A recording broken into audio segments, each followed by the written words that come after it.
Salut la team, j'espère que vous allez bien.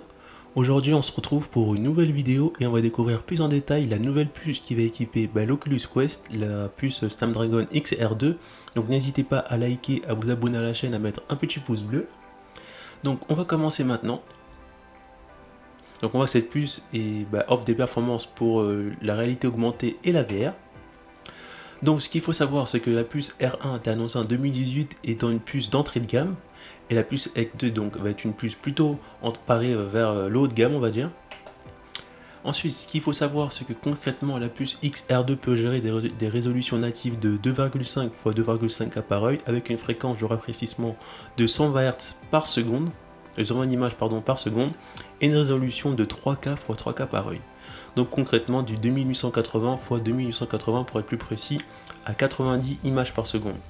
Donc ce que savoir, c'est que ça va peut-être permettre, lorsqu'on va jouer aux jeux PC VR avec le Quest 2, de peut-être, si on utilise le super sampling, bénéficier d'une meilleure résolution sans perdre trop d'FPS. Donc ça peut être intéressant.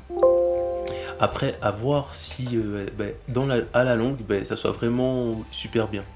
Donc ça c'est plutôt un bon point. Après à voir sur les jeux VR si ça vaut vraiment le coup d'augmenter la résolution native du casque pour jouer à des jeux sur PC, mais je pense que vu ce que ça affichait, ça peut être valoir le coup.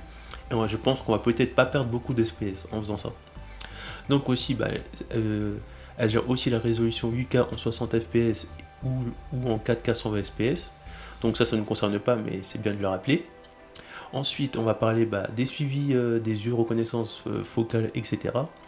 Donc cela représente de nombreux aspects du casque AR/VR, comme par exemple du côté du tracking, pour lequel plus d'options sont disponibles.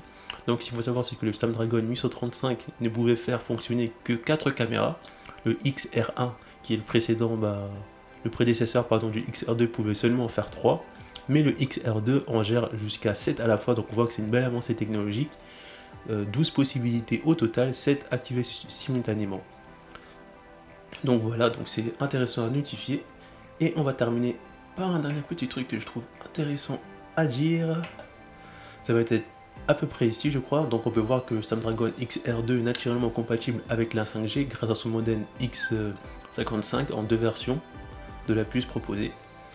Et avec uniquement une Wi-Fi sur le parti cellulaire. Donc je crois que ça va être tout. Ouais, je crois que après le reste, c'est pas très intéressant. Du coup, voilà, c'est tout pour cette vidéo. Donc pour ceux que ça a plu, n'hésitez pas à vous abonner à la chaîne et on se retrouve pour une prochaine vidéo. A plus la team!